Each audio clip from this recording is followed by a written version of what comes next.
Audio Jungle.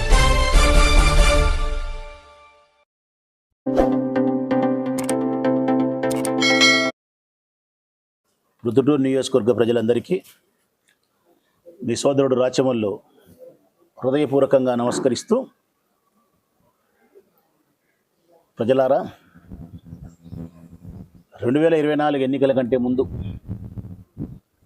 నేను రెండవసారి అధికార పార్టీ ఎమ్మెల్యేగా కొనసాగుతున్న సందర్భంలో కరోనా కాలం ముగిసిపోయిన తర్వాత, అంటే 2022, 23 ఆ 2 సంవత్సరాలు ముఖ్యంగా ప్రొద్దుటూరు నియోజకవర్గానికి సంబంధించిన తెలుగుదేశం పార్టీకి సంబంధించిన వారు ఎవరైనా కావచ్చు, పెద్దోడు కావచ్చు, చిన్నోడు కావచ్చు, విస్తృతమైనటువంటి దుష్ప్రచారాన్ని చేసినారు నా మీద.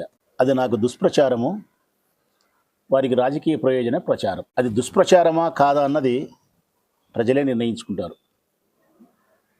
వాళ్ళు చేసిన ప్రచారం ఏంటంటే, ప్రొద్దుటూరు రెండవ బొంబాయికి ప్రసిద్ధి.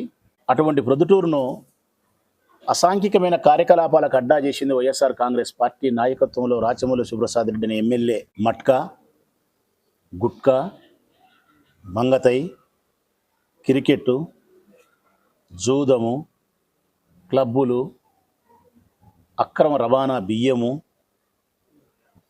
గంజాయి, ఇవన్నీ ప్రొద్దుటూరులో విస్తృతంగా ఉన్నాయి.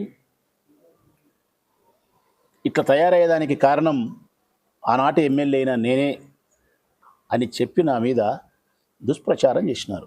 నా మనుషులే, వైఎస్ఆర్ కాంగ్రెస్ పార్టీకి సంబంధించిన నా మనుషులే ఈ కార్యక్రమాలు నిర్వహిస్తూ ఉన్నారు. నేను అధికారంలో ఉండా కాబట్టి పోలీసులు గమ్మునుండారు.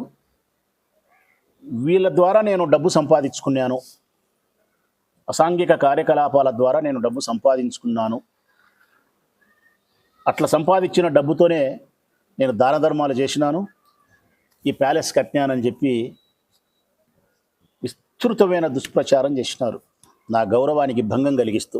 ఇంతటితో ఆగలే. 2024 ఎన్నికలు దగ్గరకు వచ్చిన సందర్భంలో అప్పుడు రంగప్రవేశం చేసినాడు ఒక పెద్ద మనిషి. మన తిన్నాళ్ళల్లో డ్రామాలు వేసినప్పుడు 1వ కృష్ణుడు, 2వ కృష్ణుడు, తెల్లాడుదోన కృష్ణుడు అని వస్తారు. అట్లా ముందు 1వ కృష్ణుడు అంతా ప్రవీణ్ కుమార్ రెడ్డి, తెల్లాడుదోన కృష్ణుడు మాత్రం పెద్ద ఆయన వరదరాజరెడ్డి. ఎన్నికల కంటే 6 నెలల ముందు వచ్చినాడు. నేను ఉండా పరుగు పందెంలో, నేను ఉండా పోటీలో అని చెప్పి వచ్చినాడు. ఆయన చేసిన విస్తృతమైన ప్రచారాన్ని కొదవ సదవ అయినా అందుకొని 6 నెలల కాలం, సంవత్సరం కాలం పాటు వరదరాజిరెడ్డి గారు ఇదే ప్రచారాన్ని కొనసాగించినాడు. ఇప్పుడు నేను చెప్పిన ప్రచారాన్ని. ఇంతటితో ఆగలే. తెలుగుదేశం పార్టీ అభ్యర్థిగా నాకు మీరు ఓటేసి నన్ను గెలిపిస్తే ఈ ప్రొద్దుటూరు నియోజకవర్గంలో అసాంఘిక కార్యకలాపాలు అనేవి లేకుండా రూపు మాపుతా, ఉక్కు పాదం మోపుతా. నేను ఏం పాదం? ఉక్కు పాదం మోపుతా. ఈ పొద్దుటూరులో మట్కా లేకుండా చేస్తా, గుట్కా లేకుండా చేస్తా, మంగతై లేకుండా చేస్తా, జూదం అనేదే లేకుండా చేస్తా, క్రికెట్ బెట్టింగ్ లేకుండా చేస్తా, బియ్యం అక్రమ రవాణా లేకుండా చేస్తా, గంజాయి అమ్మనీయకుండా చేస్తా. పెద్ద మనిషి చాలా పెద్దగా చెప్పినాడు మాటలు. ఎన్నికలు వచ్చినాయి. వాళ్ళు చేసిన విస్తృతమైన చెడు ప్రచారం వలన నేను న్యాయపరంగా వ్యాపారం చేసి డబ్బు సంపాదించి, నా హృదయం విశాలం కాబట్టి జాలి, కరుణ, దయగలిగిన మనిషిగా నేను నా దగ్గరకు వచ్చిన ప్రతి మనిషికి నేను లక్షల రూపాయల సహాయం చేస్తే, నేను చేసిన సహాయానికి వాళ్ళు చేసిన దుష్ప్రచారానికి సింక్ అయింది. ఇంత మంచి మనస్సు కలిగిన వాడు మా ఎమ్మెల్యే కాబట్టే ఒక ఆడపిల్లను రష్యాలో పెట్టి 50 లక్షలు పెట్టి చదివిస్తానాడని చెప్పి 70 మంది అనుకుంటే, మరొక 30 మంది ఎంత లేని ఇంత డబ్బు ఇవ్వగలుగుతాడు సంపాదించకపోతే అని చెప్పి 30 మందిని నమ్మించగలిగినారు. ప్రజల ద్వారా పెద్ద ఆయన్ను. పోలీసులను అడుగుతాను, ఈ ఊర్లో మట్కా లేదా, క్రికెట్ బెట్టింగ్ లేదా, మంగతై లేదా, జార్జి క్లబ్లో జూదమా లేదా, గంజాయి అమ్మలేదా, బెల్ట్ షాపులు తెరవలేదా, తెల్లవారుదులు మద్యం అమ్మలేదా, రేవు పార్టీలు జరగడం లేదా? మరి వీటన్నింటిని ఎందుకు నియంత్రించలేదు నువ్వు? ఆలోచించి ఆరేచ్చన్నేవే నువ్వు. ఈ అసాంఘిక కార్యకలాపాలకు అడ్డా సెకండ్ బొంబాయి అని పేరు పిలుస్తున్నారు, ఇది అంత దీనికి అడ్డా అయిపోయింది అన్నారు. ఇప్పుడు నేను అడుగుతా ఉన్నా వరదరాజిరెడ్డి గారిని, ఆ పెద్దోని చిన్నోని, ఇప్పుడు దేనికి అడ్డా తెలుసునా? ఇది సెకండ్ బాంబే దగ్గర నుంచి దీనికి ఏంది అడ్డా అంటే మంచి పేరు ఇచ్చినారైతే, పెద్ద అయినా చిన్నోడు పెద్దోడు కలిసి బహుత్ అచ్చనం, ఎంత మంచి పేరు తెలుసునా? బొంబాయి కంటే మంచి పేరు. ఏం తగ్గుతాడేం పెద్ద అయినా మళ్ళీ అట్లా తగ్గడట్లా. ఇది సెకండ్ బొంబాయి కాదంట, ఇప్పుడు సెకండ్ గోవా. ఏది సెకండ్ గోవా? ఇది గోవాలో దొరికేటన్నిటి దొరుకుతాయిడా. నీ ఇష్టం, ఏమి కావాల్సిన క్యాషినో, గుండాట, మినియాఫీ, రమ్మి, మందు, గంజాయి, అమ్మాయి, సర్వం. అందుకే ఇది సెకండ్ గోవా. క్యాషినోని సరికొత్త జూదాన్ని ఊరికి పరిచయం చేసినారు. సరికొత్త జూదాన్ని బస్సులు పెట్టి, విమానాలు పెట్టి, టిక్కెట్లు పెట్టి గోవాకు తీసుకుపోయి, సావుకారి పిల్లలను తీసుకుపోయి ఆడ మీరు క్యాషినోలో కూర్చోబెట్టి రకరకాల జూదాలు ఆడిపించి, మందు దాపి, వ్యభిచారం చేయించి వాళ్ళను గుండు కొట్టించి ఇంటికి పంపిస్తున్నారు. ఫ్లైట్ నెంబర్లు చెప్పినాం, బస్సు నెంబర్లు చెప్పినాం, మనుషుల పేర్లు చెప్పినాం.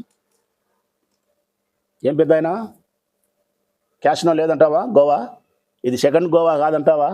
నేను చెప్పిన జూదాలు లేవంటావా? ఏం పోలీసు అధికారులారా, నేను చెప్పినది తప్పేమన్నా ఉందా? సత్యమే మాట్లాడతానా?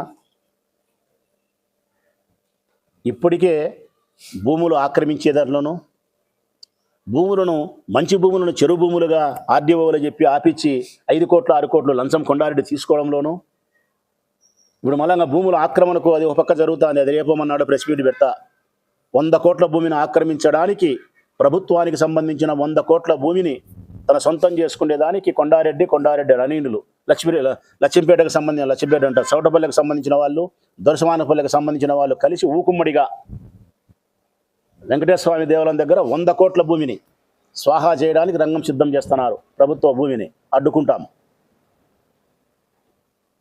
ఎన్ని భూములు ఆక్రమించాలని అన్ని భూములు ఆక్రమించడానికి డేగ కోడి పిల్ల కోసం ఆకాశంలో నుంచి తిరుగుతా చూసా టప్ అని వేసుకపోతుంది కళ్ళసందున. అట్లా వెతుకుతున్నారు నీ మనుషులు భూములు. ఏడాడ ప్రభుత్వానికి సంబంధించిన బంజరుందా అని ఆక్రమించడానికి. నీ కొడుకు ఇవన్నీ, ఈ పాపర పనులన్నీ నీ కొడుకు చేర్చే నువ్వు అసెంబ్లీలో కూర్చొని నీతివంతమైన మాటలు మాట్లాడతావా? నీ కొడుకు నీ ఇంట్లో చేస్తాడని సత్యం నీకు తెలియదా? నీకు తెలియకుండా నీ కొడుకు ఇవన్నీ చేస్తాడా? నీకు తెలియకుండానే పోలీసు వాళ్ళు నీ కొడుకు మాట వింటారా? నీ కొడుకు నువ్వు కలిసి కూడబలుక్కొని ఈ ఊరిని అసాంఘిక కార్యకలాపాలకు అడ్డా చేసి నీ మనుషులు సంపాదించుకునేదానికి, తద్వారా ఎలక్షన్లప్పుడు లక్షలు నీకు సందాలు ఇచ్చేదానికి, రేపు కౌన్సిల్ ఎలక్షన్లు ఇచ్చే ఓడోడు ₹1 కోటి పెట్టి గెలిచడానికి నువ్వు సహకరించి పోలీసులను నీ అధికార బలం చేత ఊరకుండమని చెప్పి, మరి ఆ రోజు నన్నేం మాట్లాడినారు? మరి దీనికి ఏం సమాధానం చెప్తారు మీరు? చెప్పాలా? ప్రెస్ ముందుకు రావాలా? ప్రెస్ ముందుకు సమాధానం వచ్చి మట్టగా లేదని చెప్పు, నేను చూపిస్తా. మంగతాయి లేదని చెప్పు, చూపిస్తా. జార్జి క్లబ్ చూపిమంటే చూపిస్తా.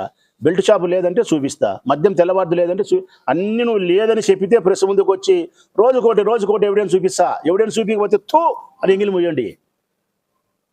రోజుకోటి చూపిస్తా నీకు.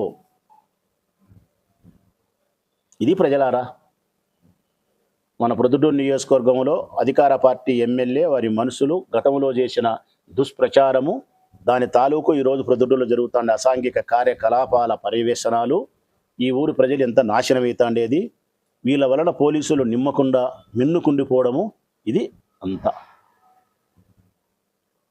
దీంట్లో ఏదైనా నేను సత్విమర్శ చేయకుండా ఉంటే సమాధానం తెలుగుదేశం పార్టీ ఇవ్వచ్చు. ప్రజలు ఎవరైనా సరే నేను చెప్పింది తప్పు అనుకుంటే నన్ను ఫోన్ చేసి అడిగినా కూడా నేను సమాధానం ఇస్తాను. సెలవు.